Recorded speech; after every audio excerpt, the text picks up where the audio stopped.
안녕하세요. 저는 딸을 하나 둔 30대 초반의 돌싱녀입니다. 저도 제가 이렇게 이른 나이에 이혼을 하고 이렇게 사연을 올리게 될 줄은 몰랐죠. 제가 남편과 결혼을 하게 된 결정적인 원인은 속도 위반에 있었습니다. 남편과 저는 소개팅으로 만난 사이였어요.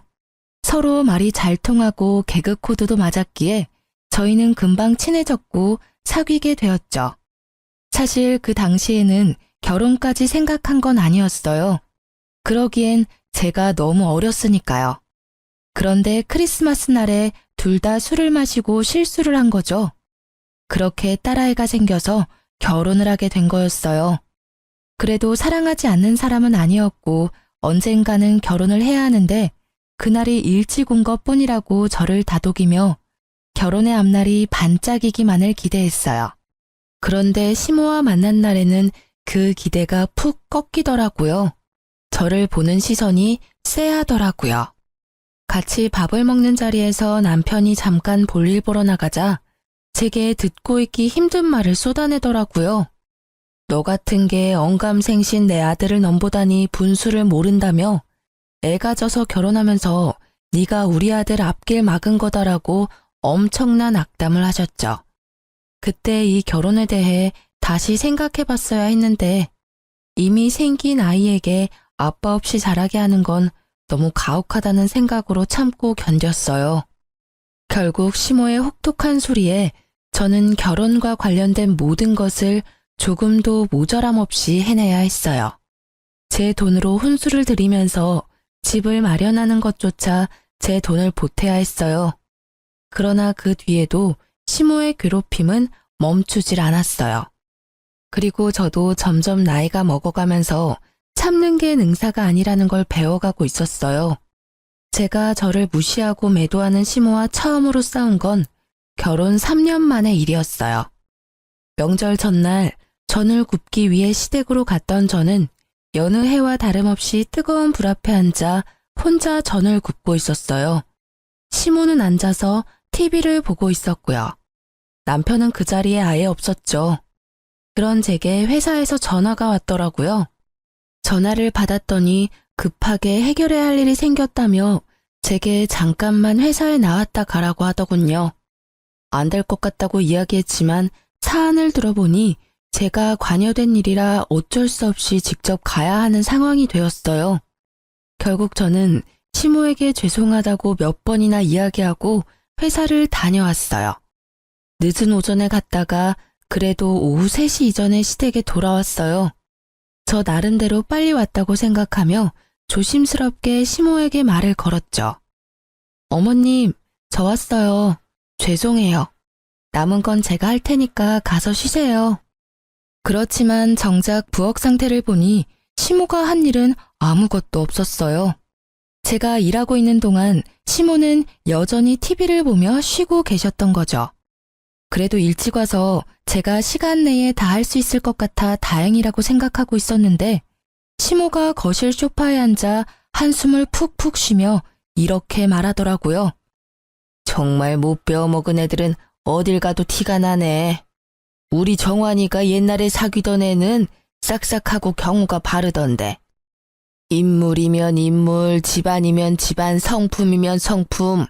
뭐 하나 빠지는 구석이 없던 애를 놔두고 어떻게 이 집안에 저런 애가 며느리로 들어와서는 얼굴이 못생겼으면 일이라도 잘해야지. 이도저도 아닌 저런 애를 데려와 갖고는. 저는 그 말에 머리가 지끈거리는 걸 느꼈어요. 하루 이틀 일도 아니고 매번 남편의 전 여자친구 이야기를 하시니 이제는 귀에 딱지가 앉을 지경이었거든요. 결혼하고 3년간 내 말을 다 듣고 있었으면서도 꿋꿋하게 아들 옆에 붙어있는 걸 보니 뻔뻔하고 징그럽기까지 하니 원. 어떻게 여자애가 피임도 안 하고 조신하지 못하게 남자를 꼬시는 거야? 머리에 든 게 없는 애들이 그런 쪽으로만 빠르지. 안 그러니? 그런 일만 없었어도 우리 정환이 인생이 펴는 건데 아우 속상해. 너 볼 때마다 아주 화병이 날 것 같아. 결국 저를 향한 날카로운 시모의 그 말에 저도 뚜껑이 열리고 말았어요. 그래서 결국은 가두고 있었던 감정들을 모두 시모에게 쏟아 부어버렸어요. 어머님, 말씀이 좀 지나치시네요. 아니, 애는 혼자 가져요? 제가 싫다는 남자 꼬셨다 하더라도 지도 마음이 동했으니까 애가 생긴 거잖아요. 그럼 아들 탓도 하셔야지. 왜 제 탓만 하시는 거예요? 피임을 저만 하면 뭐예요? 어머님 아들도 피임을 안 했으니 애가 생기겠죠. 애가 생겨서 결혼한 게 그렇게 화날 일이시면 저 말고 정환 씨한테 가서 따지세요. 정환 씨한테는 한마디도 못하면서 제가 만만하니까 저만 잡는 거잖아요. 그리고 정환 씨 옛날 여친이 얼마나 대단했는지는 모르겠지만 지금 정환 씨랑 살고 있는 거 저예요. 어머니 옆에서 그 모진 소리 들어가며 명절 생신 제사 다 챙기는 건 저라고요. 어머 얘 좀 봐. 네가 감히 나한테 따진 거니? 하늘 같은 시어미한테 지금 말 대답한 거야? 이거 봐. 교양이 없으니 이런 막대 먹은 소리가 나오지. 네가 진짜 배운 게 있으면 어른한테 그런 소리 하겠니? 정말 기가 막혀서 이런 것도 며느리라고 교육을 해야 하는 나는 무슨 잘못이니? 그리고 여자가 마음 먹고 덤비면 안 넘어갈 남자가 어딨어. 애만 안 생겼어도. 어머님은 교양이 있으셔서 당신 아들의 딸 낳아준 며느리한테 그런 말 하는 거였어요? 말대답이 아니라 이제까지 못한 바른 말 한 겁니다. 저를 며느리로 대하고 싶지 않으시면 그렇게 하세요. 저도 시어머니로 모시지 않을 테니까. 그리고 제가 애 생겨서 결혼한 거에 반감 가지신 것 같으니까 제 딸은 이제 앞으로 어머님께 보여드리지 않을게요. 도대체 애가 무슨 잘못이에요? 전 제 딸 그런 소리 들으면서 자라게 둘 생각 없으니까. 결국 굽고 있던 전을 던져버리고 저는 딸과 친정으로 돌아갔어요. 명절 전날 친정에 온 저를 보고 친정 부모님은 모두 놀라셨지만 화가 나 씩씩거리는 제 모습에 크게 뭐라 하진 않으셨어요. 그도 그럴 것이 두 분은 제 성격을 잘 아시잖아요.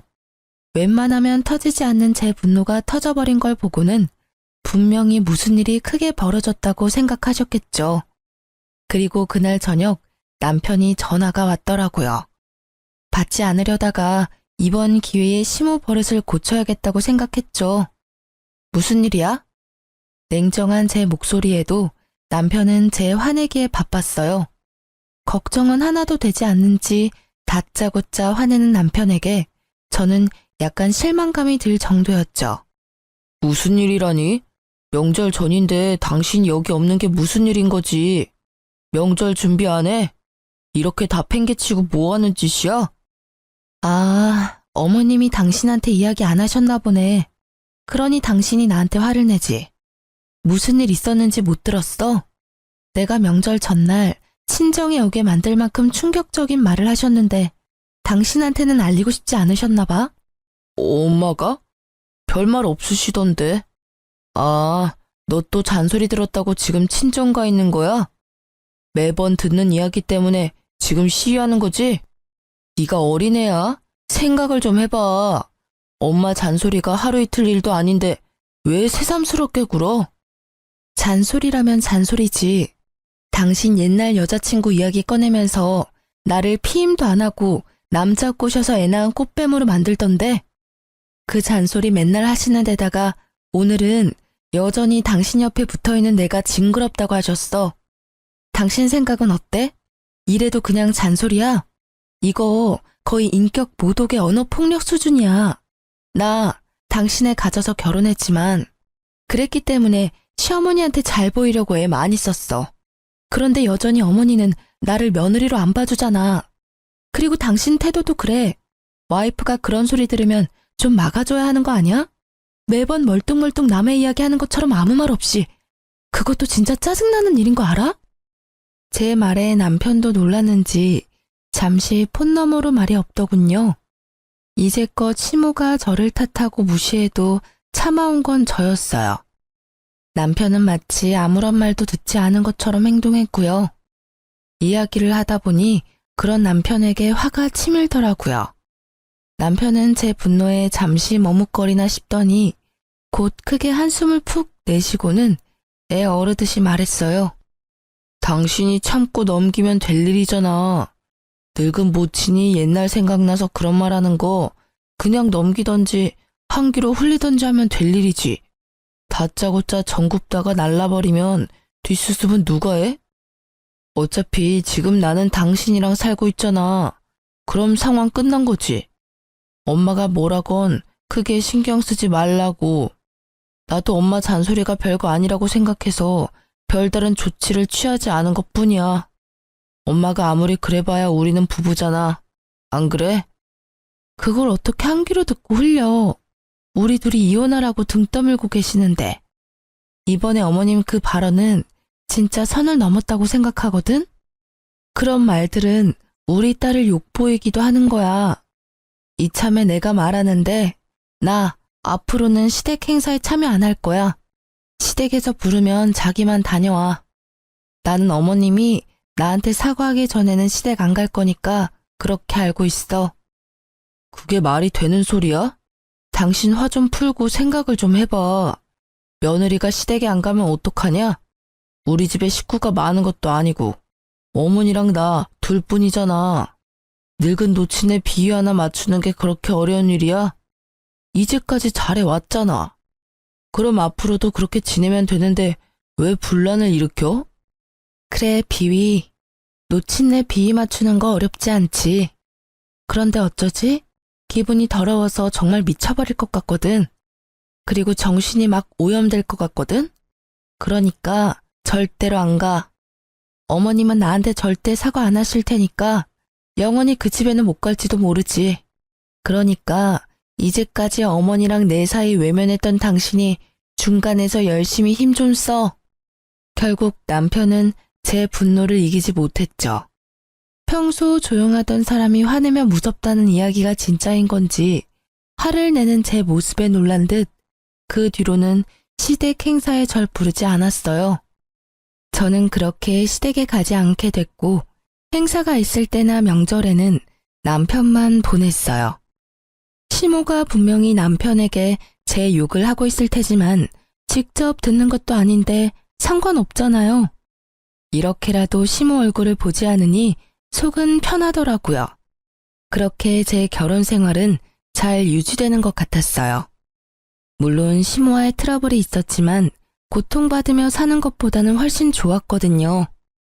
다른 사람과 척을 지고도 이렇게 편안한 건 그만큼 제가 그동안 스트레스를 많이 받았던 거라고 생각해요. 이 홀가분함이 오래 갈 거라고 생각한 것도 잠시 정작 결혼 생활을 무너뜨린 건 시모가 아니라 남편이더라고요. 여느 때와 마찬가지로 일하고 돌아온 남편이 목욕하러 들어간 시간에 저는 집 청소에 열중이었어요.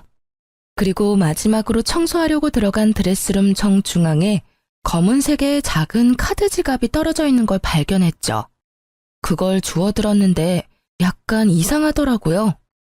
납작해야 할 카드 지갑이 울퉁불퉁했어요. 카드 수납칸에 카드가 아닌 다른 게 들어가 있는 것처럼 보였거든요. 이상한 마음에 슬쩍 보았더니 웬 목걸이가 들어가 있더라고요. 그걸 꺼내서 손에 담아보니 한눈에 봐도 고가인 목걸이가 반짝거리더라고요. 그걸 이리저리 둘러보는데 남편이 마침 욕실에서 나오더라고요. 자기, 이거 뭐야? 목걸이가 자기 지갑 안에 있던데? 뭐야, 갑자기 남의 지갑을 봐. 사생활 침해인 거 몰라? 제 모습을 본 남편은 마치 유령이라도 본 것처럼 기겁을 해서는 제게 달려와 목걸이와 카드 지갑을 낚아채 가더라고요. 왜 그렇게 격하게 반응해? 뭐 수상한 물건이야? 내 말에 남편이 들고 있던 목걸이를 잠깐 보더니 제 손에 다시 올려주더라고요. 그러면서 제게 좀 더 부드러운 말로 이야기했어요. 수상한 물건이라니. 이건 당신한테 줄 선물이었거든. 당신이랑 엄마 사이를 잘 풀어주지 못한 내 탓도 있고 해서 미안함과 고마움을 담아 겸사겸사 산 거야. 진짜? 내 거라고? 너무 예쁘다. 고마워, 여보. 난 기념일도 아닌데 무슨 일로 이런 걸 샀나 했어.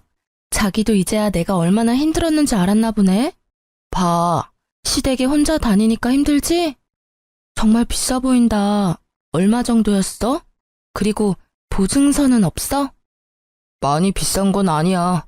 그래도 싸지는 않지. 당신한테 주는 건데 너무 싸구려는 좀 그렇잖아. 그리고 케이스랑 보증서는 차 안에 있어. 내일 집에 들어오는 길에 가져올게. 근데 이거 왜 지갑에 넣어왔어? 서프라이즈인데 케이스에 넣으면 들키잖아. 그래서 그랬어. 어때? 마음에 들어? 당연히 마음에 들지. 결혼식 이후로 장신구는 처음 받아보니까 너무 좋다. 이거 받으니까 이제까지 있었던 일들이 다 풀리는 것 같아. 고마워요. 남편은 뜨뜨미지근한 모습이었지만 이때 저는 기쁨으로 가득 차서 그런 의심은 날아가 버렸죠. 지금 생각해보면 서프라이즈가 들켜서 아쉬운 모습이 아니란 걸 금방 알아챘을 텐데 말이죠. 이때는 정말 기쁨과 고마움으로 머리가 가득 찼었어요. 그래서 그 작은 위화감을 느끼지 못했던 것인지도 모르죠. 너무 예쁘게 반짝거린다. 앞으로 일하러 갈 때마다 착용해야지. 소중히 여길게. 고마워. 그렇게 즐거운 마음으로 목걸이를 받고 한동안 저는 붕 뜬 기분으로 지냈어요. 그 뒤 계속 이어진 남편의 야근에도 잔소리 한번 하지 않고 저녁마다 야식을 만들어 기다렸어요. 그렇게 며칠이 지났을까요? 바람이 많이 부는 날 거추장스럽게 날리는 머리카락을 정리하려 신경질적으로 머리카락을 확 넘기는데 통증이 확 느껴지더라고요. 보니까 머리카락에 목걸이가 걸려서 겨우 떼어냈는데 고리 부분이 헐겁게 고장나 있더라고요. 결국 저는 보증서를 챙겨서 주얼리샵까지 갔어요. 남편에게 보증서를 받아서 가방 안에 넣어뒀다가 빼지 않았거든요. 이왕 나온 김에 샵까지 간 거였는데 입구에서 전화가 왔어요. 시모의 전화였죠. 저는 무시했어요. 그런데 끊임없이 오는 전화에 결국 전화를 받았어요. 네, 나다. 넌 무슨 전화를 그렇게 안 받아? 네가 시댁에 오지 않기로 했다고 해서 네가 며느리가 아닌 건 아니잖니? 이상한 말이었어요. 언제는 며느리 취급도 안 하더니 오늘따라 내게 며느리임을 강조하는 시모. 그 모습에 이상함을 느낀 저는 시모에게 본론부터 물었어요. 무슨 일로 연락하셨어요? 전 시댁 행사에 참가 안 하기로 이미 남편과 이야기 다 됐는데요. 일 있으신 거면 정환 씨한테 전화하세요. 그런 것 때문에 전화한 거 아니다. 내가 병원에 다녀왔다가 신장이 안 좋다는 이야기를 들었어. 무리를 하면 안 된다고 의사가 신신당부를 하더라. 내가 너 그동안 아나무인으로 군 거 다 용서해 줄 테니 집에 와서 집안일 좀 도와. 합가하라는 건 아니니까 저녁이나 낮에 시간 날 때 와서 집에 와서 청소도 하고 빨래도 하고 반찬도 좀 해놓고 가거라. 내가 다 하려니 영 무리가 돼서 힘이 딸려. 그 이야기를 듣는데 머리가 띵하더라고요. 아니, 나가라고, 이혼하라고 그렇게 난리칠 때는 언제고 본인 몸 아프다고 이제 와서 며느리 노릇하라니. 어이없는 자기중심적 사고에 저는 더 싸늘해졌어요. 남편이랑 상의해 볼게요. 우리도 맞벌이고 경제적인 부분에서 저 혼자 결정하는 건 아닌 것 같아서요. 그리고 육아도 도맡아 하는 저한테 그런 집안일 시키는 건 너무 하시는 거 아니에요? 필요한 거 있으면 정환 씨한테 말씀하세요. 정환이는 내가 아픈 거 몰라. 꼭 바쁜 애를 그렇게 귀찮게 해야겠니? 너야 며느리니까 당연히 내 수발 드는 건 당연한 거고. 내가 다 용서해준다고 하는데도 왜 이렇게 딱딱하게 구는 거니? 정말 하나부터 열까지 정이 안 가는 애야. 정이 안 가시면 부르지를 마세요. 기껏 전화해서는 또 이런 이야기 하시려고 한 거면 끊을게요. 그리고 집안일 해주실 분 찾는 거면 차라리 돈 주고 가사 도우미님을 부르세요. 그게 훨씬 어머니한테 도움될 것 같으니까요. 폰 너머로 뭐라 떠드는 시모의 말을 무시하고 전화를 끄는 저는 신경질적으로 남편에게 전화를 걸었어요. 몇 통이나 걸었는데 받지 않더군요. 결국 알아서 전화 오겠지 하는 마음으로 일단 목걸이부터 고치기 위해 주얼리 샵으로 들어갔어요. 저는 목걸이를 보여주며 수리를 맡기려고 한다고 직원에게 말했어요.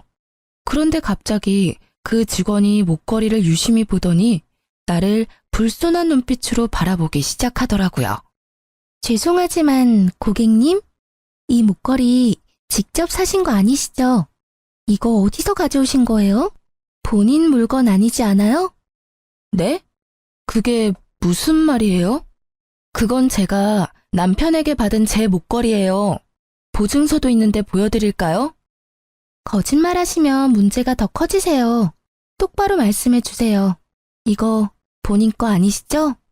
갑자기 도둑 취급받은 저는 당황하며 보증서를 꺼내 보여줬어요.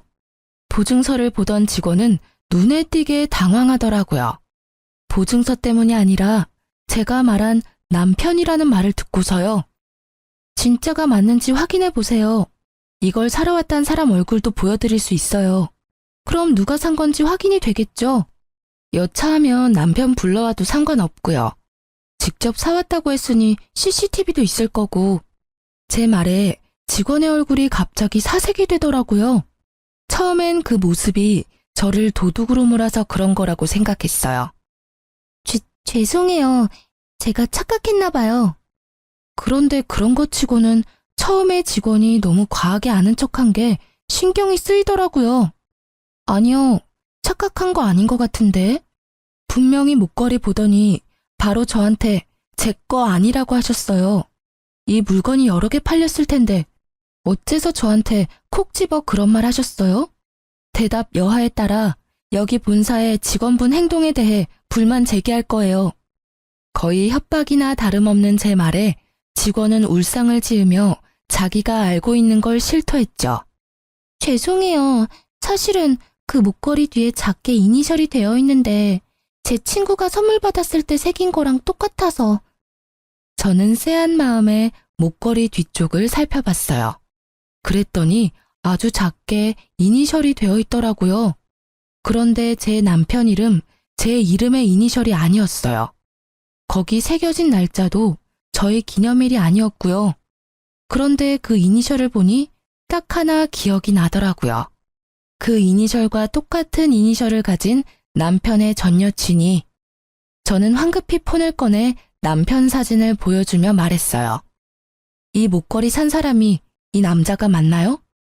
직원이 고개를 끄덕이자 저는 머리로 순식간에 열이 오르는 것을 느낄 수 있었어요. 온몸이 부들부들 떨렸죠. 배신감과 분노로요. 전 여친과 여태껏 만나고 있으면서 나를 속인 남편이나 아프다는 이유로 며느리 취급도 안 하던 내게 이제와 며느리 노릇하라며 식모처럼 부리려고 하는 시모까지. 이 시댁에 있는 인간들에게 한 줌 남아있던 미운 정까지 뚝 떨어졌거든요.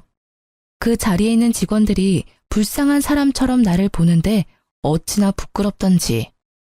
저는 그 자리에서 결심했어요. 그 집안과 인연을 끊겠다고요. 그날 저녁 저는 남편을 기다리고 있었어요. 그런데 남편은 밤늦도록 들어오지 않더군요. 자정이 되자 메시지가 하나 오더라고요. 오늘 본가에서 잘 거야. 라는 문자. 감이 올 수밖에 없었어요. 지가 바람피는 걸 내가 알았다는 걸 알고는 피한 거예요.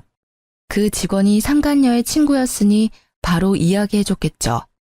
저는 남편의 행동이 너무나 괘씸해서 참을 수 없었어요. 이런 일이 생겼다면 제게 찾아와 울고불고 싹싹 빌어도 용서해 줄까 말까인데 아예 상종을 하지 않겠다는 그 생각이 열받았어요. 어차피 인연 끊는 거 이 남자 아니라 시댁에 이야기하면 될 것 같아서 다음날 아침이 되자마자 저는 시댁으로 찾아갔어요. 그런데 시댁으로 가니 시모는 제가 본인 병수발 들러온 줄 알더라고요. 예, 잘 왔다. 아무리 성격 나쁘고 배운 게 없어도 며느리는 며느리지.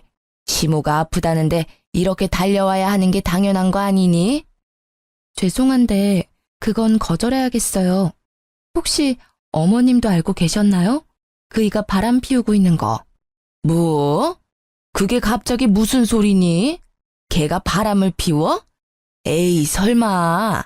설사 걔가 바람을 피웠다 해도 그건 너한테 문제가 있어서 그런 거겠지. 우리 아들은 절대 그럴 사람 아니야. 어쩌면 이렇게 아들 사랑이 대쪽 같은지 지 아들놈이 바람을 폈어도 원인 제공자는 너다 라고 말하는 게 참 얄밉고 꼴보기 싫더라고요. 그래요? 근데 벌써 확인 다 했어요. 저는 다른 건 참아도 외도는 못 참아요. 그 사람이 바람을 피워서 이미 우리 집은 끝났어요. 그 말은 어머님 간병을 해줘야 할 이유가 없다는 뜻이기도 하고요. 예, 너 잘 알아본 거 맞니? 본인한테 확인도 안 하고 나한테 와서 그렇게 이야기해도. 확인은 이미 끝났고 저는 이혼할 생각이에요. 어제 이야기하려고 했는데 집에 안 들어왔더라고요. 시댁에서 잔다고 하던데. 어제 이곳에도 안 온 걸 보면 누구랑 있는지는 답이 나오네요. 여기 오면 있을 줄 알았는데. 당사자가 없으니 대리인에게 말씀드리는 거예요. 그래도 넌 아직까지 법적으로 내 며느리야. 아직 이혼 도장 찍지 않았으니 네가 내게 성의를 다해야 하는 건 변함없어. 어머님, 저 같은 걸로 만족하시겠어요? 어차피 또 듣기 싫은 말 하실 게 뻔한데. 그래도 이번에는 축하드려야겠네요. 남편 상간녀가 어머님이 그렇게 사랑에 맞지 않는 옛날 여친이거든요. 그 상간녀한테 수발 들어달라고 부탁해보는 게 어떨까요? 저같이 뻔뻔하고 교양 없는 며느리보다야 낫지 않겠어요? 저는 시모에게 최대한 빈정거리고는 집으로 돌아왔어요. 그리고 그날 저녁이 되니 남편이 거들먹거리며 집으로 돌아오더군요. 그 모습이 당당하기 짝이 없어서 부하가 치밀었어요. 기분 좋아 보이네? 어머님한테 이야기 들었어? 이혼하고 싶다고 전해드렸는데 그 이야기 듣고 이렇게 즐거운가 봐. 그래, 기분 좋지. 드디어 당신이 당신 입으로 헤어지자고 말해줬잖아. 이걸 얼마나 기다렸는데. 얼마나 만났어, 그 여자? 설마 결혼 전부터 계속 만난 건 아니지? 계속 만났어. 틈만 나면 계속. 당신이랑은 잠깐의 실수였다고. 진짜 방해꾼이 따로 없었지. 걔가 나한테 하는 거 보면 당신은 걔 발끝도 못 따라와. 나를 얼마나 헌신적으로 대하는지 모를 거다. 게다가 집도 부자야. 당신하고 헤어진다 한들 그 집 재력만 있으면 나는 팔자 피는 거라고. 최악이네. 그 상간녀도 당신이 이런 생각하고 있는 거 알고 있어? 모르겠지. 알면 어떻게 만나. 호구될 거 뻔히 알면서 만나느니 헤어지겠지. 그래, 이혼하자. 그렇게 하는 게 더 정리가 빠르겠어. 그런데 네 입으로 결혼 기간 동안 상간녀 만났다고 말했으니 이번 이혼의 유책 배우자는 당신인 거 확실해졌네? 방해꾼은 사라져 줄 테니까 위자료나 넉넉히 준비해놔. 나는 내가 당한 정신적 고통까지 싹 다 위자료 받을 거니까. 아, 그리고 이 집 마련할 때 든 내 돈이랑 친권 양육권은 당연히 내가 가져올 테니 양육비까지 마련해야 하는 거 알지? 잘 됐네. 돈 많은 여친 둬서 이혼할 때도 편하겠어. 그런다고 내가 무서워할 줄 아냐? 난 상관없어. 어차피 그 돈 마련하는 건 이제 어렵지도 않으니까. 근데 이혼하기 전까지는 우리 엄마 집에서 일 좀 해. 이혼하면 상관없는 남이지만 지금은 어차피 당신은 우리 집안 며느리라고. 며느리로서 도리는 해야지. 역겨운 표정으로 말하는 남편놈의 싸대기를 한 대 쳐주고 싶었지만 참았어요. 그리고 웃으면서 그렇게 이야기해줬죠. 당신의 불륜도 이혼 사유지만 시어머니의 막말과 언어폭력도 이혼 사유 중에 하나거든? 나한테는 그걸 거부할 권리도 있어. 나도 바보가 아니야. 이제까지 어머님이 하시는 말 그냥 곱게 듣고 넘긴 줄 알았어? 녹음 다 해놨으니까 나는 이제 그쪽에 볼 일 없어. 사랑하는 네 여친한테 네 엄마 병수발 시키던지. 곱게 자란 여친이 그걸 할 수 있을지는 모르겠지만 뭐 알아서 잘들 하겠지. 남편은 제 말에 입을 꾹 닫더라고요. 더 이상 시모 병수발 들라는 미친 소리는 안 하겠지 싶었죠. 그리고 이후 남편과는 합의가 아닌 소송을 하게 됐어요. 저는 상간녀 소송을 위해 남편의 전 여친을 찾아갔어요. 확실히 예쁘더라고요. 그런데 온몸을 명품으로 휘감고 있었어요. 그 여자도 과시욕이 보통이 아니더라고요. 그리고 그런 그녀의 모습을 보니 이 여자가 남편과 시댁의 돈 보고 불륜을 저지르고 있었구나 예상이 갔어요. 사실 시부가 살아있을 때 시댁은 소위 말하는 잘 사는 집안이었거든요. 그렇지만 사업하시던 시부가 죽고는 가세가 많이 기울었고 사업하며 진 빚을 갚느라 예전만큼 좋지 않아요. 그냥 중산층 정도일 뿐이거든요. 그런데 그 여자는 그것도 모른 채 저한테 주저리 말하더군요. 현명한 결정 고마워요. 어차피 오빠가 저를 잊지 못해서 제게 돌아올 건 기정사실이었을 테니까요. 당신과의 사이에 애가 생기지 않았으면 저와 결혼했을 거예요. 물론 그 시기에 제가 오빠와 헤어져 있긴 했지만 마음까지 헤어진 건 아니었거든요. 제가 오빠와 사귄 게 먼저였으니까 그쪽 분이 저한테는 불륜녀나 다름없는 상황이었거든요. 애가 생기지 않았다면 오빠도 저를 떠나지 않았을 테고 말이에요. 그럼 당신도 애 가지지 그랬어요. 그랬으면 당신한테 돌아가고 내가 버림받았을지도 모르는데 왜 그렇게 안 했는지 궁금하네요. 그때는 별로 그렇게 좋아하지 않았나 보죠? 뭐 어쨌든 이런 말 들으려고 만나자고 한 건 아니고 상간녀 소송할 거니까 그렇게 알고 있으세요. 위자료 준비 잘 하시고요. 그래도 집이 잘 사는 것 같아 다행이네요. 온통 명품이라 위자료 못 받을 걱정은 안 해도 될 것 같아요. 어차피 그 위자료도 제가 내는 거 아닌데요. 전 어차피 그만한 돈도 없어요. 오빠가 다 내줄 거예요. 제가 뭐 때문에 오빠랑 결혼하는 건데요. 오빠가 다 알아서 한다고 했으니 제가 신경 써야 할 일은 없는 거죠. 이렇게 만나자고 한 것도 의미 없는 일이지만 그래도 전 와이프인데 인사 정도는 해야 할 것 같아서. 이야기를 들으니 남편을 봉으로 삼으려고 결혼하는 게 한눈에 보이더라고요.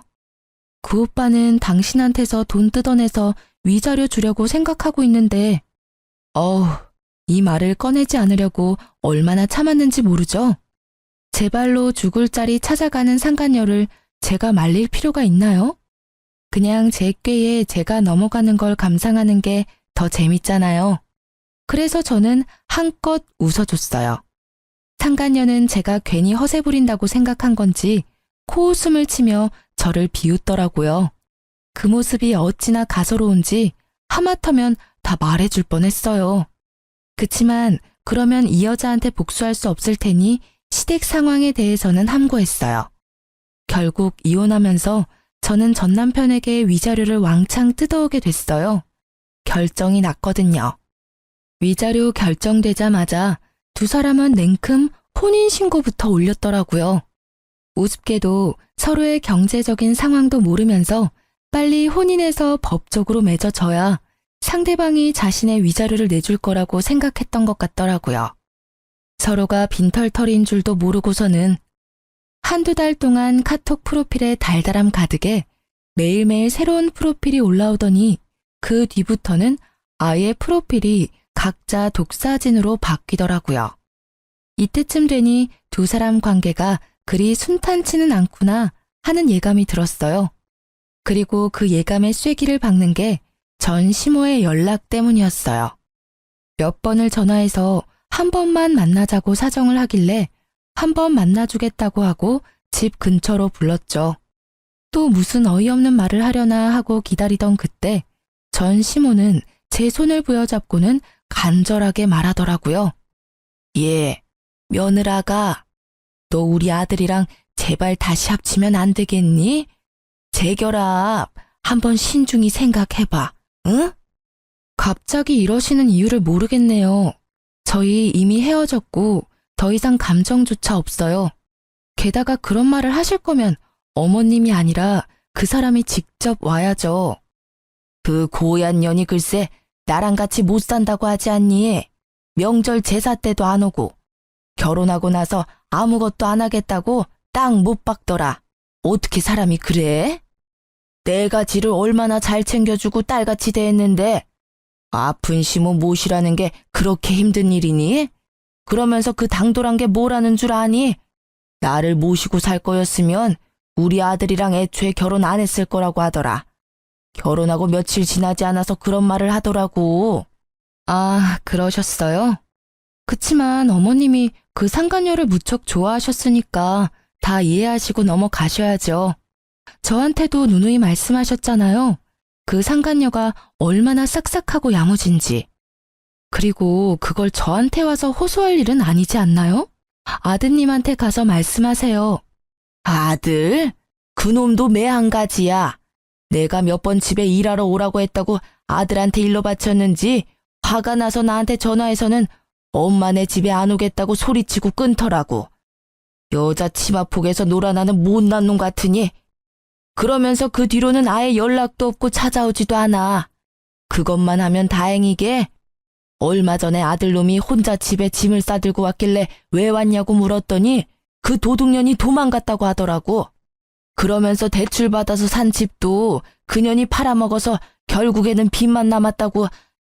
전 시모는 속에서 열불이 나는지 그 이야기를 하는 내내 탁자 위에 있던 찬물을 벌컥벌컥 들이키더군요.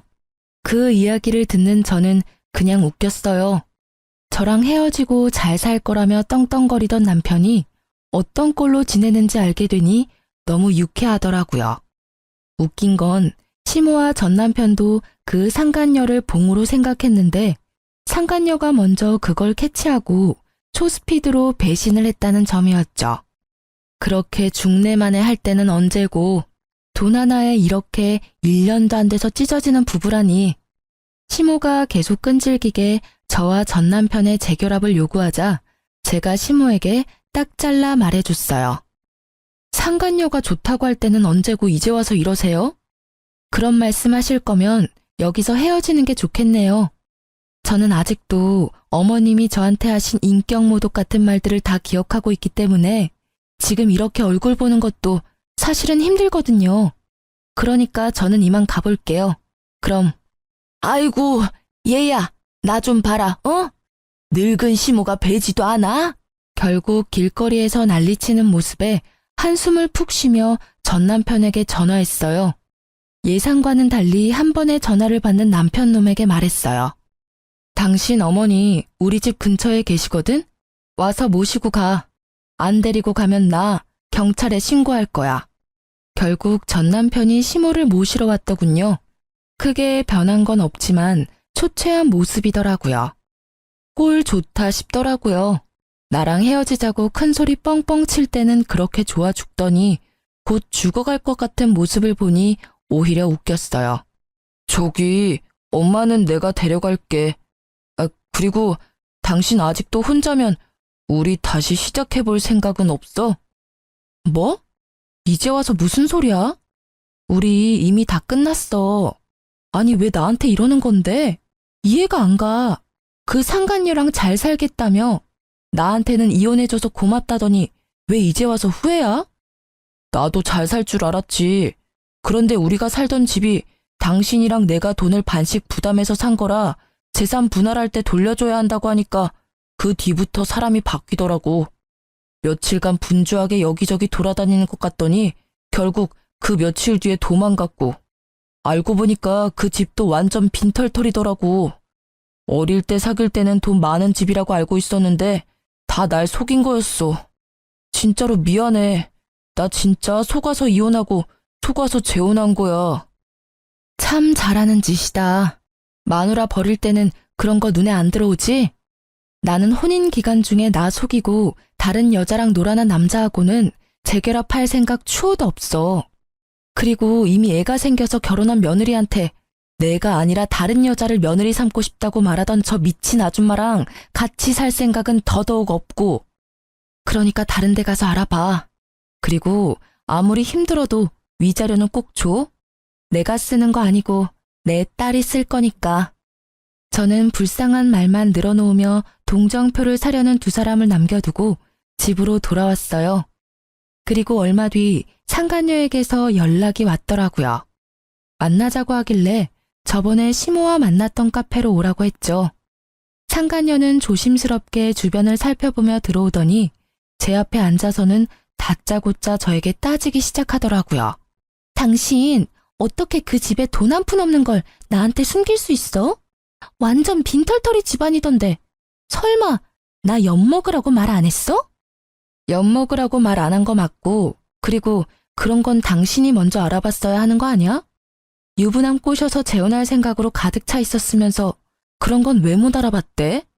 내가 그런 걸 알려줘야 할 의리 같은 거라도 있었나? 제 말에 상간녀가 저를 째려보더라고요. 구구절절 다 맞는 말에 자기가 알아보지 못한 것도 본인 탓인데 왜 여기 와서 남 탓을 하고 있는지. 당신 때문에 내 인생 망쳤어. 나는 초혼이었다고. 그런 놈이랑 결혼을 하게 되다니. 내 계획은 그런 게 아니었다고. 그러니까 당신이 책임져. 책임지라고. 뭘 책임지라고 하는 건지 모르겠네요, 상간녀님. 제가 피해자고 당신이 가해자예요. 그래서 상간녀 소송에서 위자료까지 당신이 나한테 지급하라고 나왔잖아요. 잘 사는 부부 갈라놓더니 이제 와서 물리라고요? 어이가 없어서. 이미 저는 그 집안과 결별했고 당신은 그 집안 사람이니까 잘 살면 되는데 왜 여기 와서 이러는지 모르겠네. 상간녀 소송 취하해. 나 완전히 속아서 이 결혼한 거야. 그러니까 그 위자료 지급 못해. 아니 안 해. 이게 뭐야.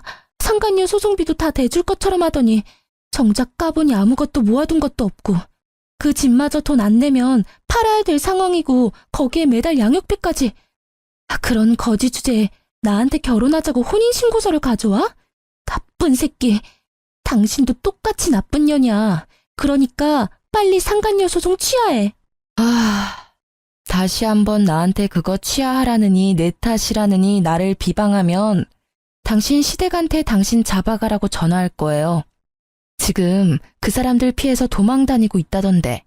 들키고 싶으신 거면 계속 여기서 저한테 말도 안 되는 소리 하세요. 이대로 그 집에 끌려 들어갈 건지 계속 내 탓하며 나를 괴롭힐 건지 알아서 결정하세요. 결국 제 엄포의 상간녀는 불이 나게 도망가더라고요. 줄줄이 저한테 찾아와 제 탓하는 것도 똑같고 서로의 잘못을 하소연하는 것도 똑같더라고요. 어째 그리 똑같은 사람들 셋이 만났는지. 그 뒤로 양육비 때문에 전 남편을 만났었는데 여전히 두 사람은 숨바꼭질 중이고 여전히 법적인 재혼 부부 사이라 새로운 사람도 못 만나고 있다고 하더라고요. 뿌린 대로 거둔 것이니 원망할 필요 없는데도 매번 볼 때마다 신세한탄하는 걸 보니 웃겼어요. 이혼 소송 후 저는 위자료 듬뿍 받아서 딸과 새로운 삶을 시작하고 있어요. 전 남편의 배신의 영향이 큰 탓에 아직까지 재혼 생각은 크게 없어요. 아이를 위해서 아빠가 있었으면 하지만 전 남편처럼 미친놈 만날까봐 겁나서 엄두가 안 나요. 남편 없어도 딸과 둘이서 재밌게 잘 살고 있으니 그쪽으로는 크게 신경 안 쓰기도 하고요. 이렇게 제 짧은 결혼 기간의 일을 글로 써보니 저도 평탄한 삶을 살아온 건 아니다 싶네요. 그래도 더 늦기 전에 그 나쁜 남편놈과 헤어질 수 있어서 천만다행이라는 생각을 해요. 이혼 초반에는 싱글맘으로 일하랴 애보랴 힘들 때도 있지만 그럴 때는 시모와 남편의 횡포에 시달렸던 그때를 생각했어요. 그러면 없던 힘도 솟아났거든요. 넉넉하지 않아도 지금 마음은 어느 때보다 더 편해졌어요. 주변에서 많이 걱정해 주시지만 3년이나 지난 지금은 걱정할 필요 없을 만큼 잘 살고 있어요. 함께 걱정해 주셨던 분들과 저를 지탱해 주셨던 분들에게 감사한 마음으로 하루하루를 살아가고 있어요. 그리고 지금 외도로 힘들어 하실 분들이 만약 제 글을 보신다면 용기를 내세요. 참고 있다가는 언젠가 폭발하거나 무너져 버릴지도 모르니까요.